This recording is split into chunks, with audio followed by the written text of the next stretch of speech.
Hello everyone, welcome to EduTap. So in today's 10 minutes a day series, we are going to discuss the topic simplify due diligence. तो देखिए, अगर एक self help group को अपना bank account open करना है, savings account open करना है, तो सिर्फ ऑफिस बेयरर्स का कस्टमर ड्यू डिलिजेंस होगा, सारे मेंबर्स का नहीं होगा। तो सिंप्लीफाई कर दिया गया है। लेकिन अगर उस सेल्फ हेल्प ग्रुप को क्रेडिट लिंकिंग करवाना है, फिर सारे के सारे मेंबर्स का ड्यू डिलिजेंस होगा। फिर अगर एक फॉरेन स्टूडेंट है, अगर वो इंडिया में बैंक अकाउंट ओपन करना चाहता है, तो नॉन रेजिडेंट ऑर्डिनरी अकाउंट यानी कि एनआरओ अकाउंट ओपन होगा। पासपोर्ट एड्रेस लगेगा, उसका जो होम कंट्री का है, फोटोग्राफ है, और जिस एजुकेशनल इंस्टीट्यूशन में उसका एडमिशन हुआ है उसका ऑफर लेटर लगेगा। ठीक है, जिसके बेसिस पे उसका अकाउंट ओपन हो जाएगा। और उस स्टूडेंट को बोला जाएगा कि आप with in 30 days, account open होने के 30 डेज के अंदर अंदर अपना लोकल एड्रेस डिक्लेयर कर दो, अपना एड्रेस वेरीफाई करवा दो। जब तक आप ये वेरिफिकेशन नहीं कराओगे, तब तक आपके जो फॉरेन रेमिटेंसेज हैं वो $1000 से ज्यादा एक्सीड नहीं होने चाहिए। And equivalent can be credited and it should not exceed 50,000 rupees. अगर इंडियन रुपीज के टर्म में देखें तो 50,000 रुपीज का लिमिट लगा दिया जाता है। और अगर वो फॉरेन स्टूडेंट पाकिस्तानी नेशनैलिटी का है, फिर आरबीआई का प्रायर अप्रूवल लगेगा उसका अकाउंट ओपन करने से पहले। उसके बाद जो फॉरेन पोर्टफोलियो इन्वेस्टर्स हैं, तो जो भी एलिजिबल है, रजिस्टर्ड है एज पर सेबी गाइडलाइंस, उनके अकाउंट ओपन हो सकते हैं on the basis of specified documents for the respective category of foreign portfolio investors. Depending कि कौन से कैटेगरी का फॉरेन पोर्टफोलियो इन्वेस्टर है, काफी सारे डॉक्यूमेंट्स की प्रेजेंटेशन करने से एग्जाम्पशन मिल जाती है। बेसिक डॉक्यूमेंटेशन से अकाउंट ओपन हो जाता है, लेकिन इनकम टैक्स के जो रूल्स हैं, जो एफएटीसी के रूल्स हैं, उनको फॉलो करना पड़ता है।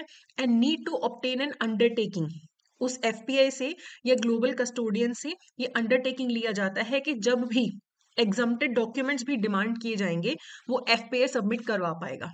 ठीक है, तो सारे डॉक्यूमेंटेशन लाके अकाउंट नहीं ओपन होता है, बेसिक से हो जाता है। लेकिन कुछ डॉक्यूमेंट्स एग्जम्प्टेड होते हैं जो आपको प्रेजेंट नहीं करने पड़ते, लेकिन आपको ये रिटर्न अंडरटेकिंग देनी पड़ेगी कि एज एंड व्हेन वो एग्जम्प्टेड डॉक्यूमेंट भी डिमांड किए जाएंगे, आप प्रेजेंट कर पाओगे।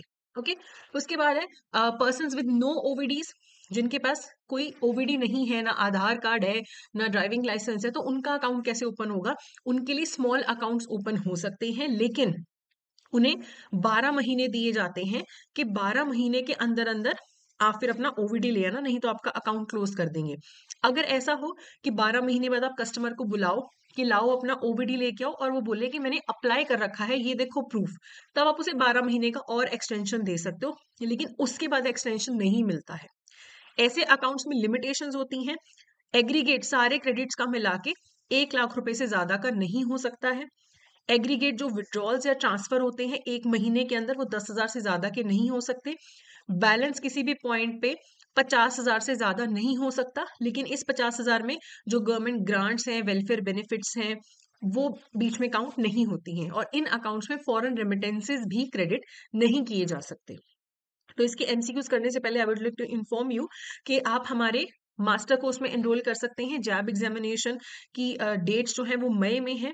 तो आप अगर एग्जाम क्लियर करना चाहते हैं तो आप हमारे मास्टर कोर्स में एनरोल कर सकते हैं, जिसमें आपको रिकॉर्डेड क्लासेस मिलेंगी, एग्जाम से जस्ट पहले लाइव क्लासेस मिलेंगी, नोट्स, टेस्ट सीरीज, सब कुछ इसमें अवेलेबल है। तो एक कंप्लीट पैकेज है ये, सारे सब्जेक्ट्स डिटेल में करवाए जाएंगे आपको। और अगर आप क्रैश कोर्सेज की बात करें तो वो भी अवेलेबल है, जहाँ पे सिर्फ लाइव क्लासेस होंगी। टोटल 60 क्लासेस होंगी चारों सब्जेक्ट्स की मिला के। और अगर आप कभी मिस भी कर दो लाइव क्लासेस, तो आप रिकॉर्डेड क्लासेस भी देख सकते हो, तो आप हमारी वेबसाइट पे जाके कोर्सेज को चेकआउट कर सकते हो।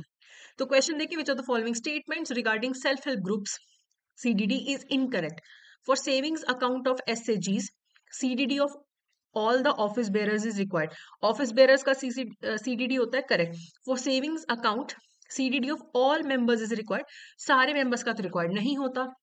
जो क्रेडिट लिंकिंग वाला एसएचजी है, उसके सारे मेंबर्स का सीडीडी होगा और ऑफिस बेरर का भी सीडीडी होगा। ठीक है, तो इनकरेक्ट कौन सा है? बी स्टेटमेंट आपका इनकरेक्ट है कि अगर बेसिक अकाउंट है तो सिर्फ ऑफिस बेरर्स का होगा, सारे होल्डर्स का नहीं होगा।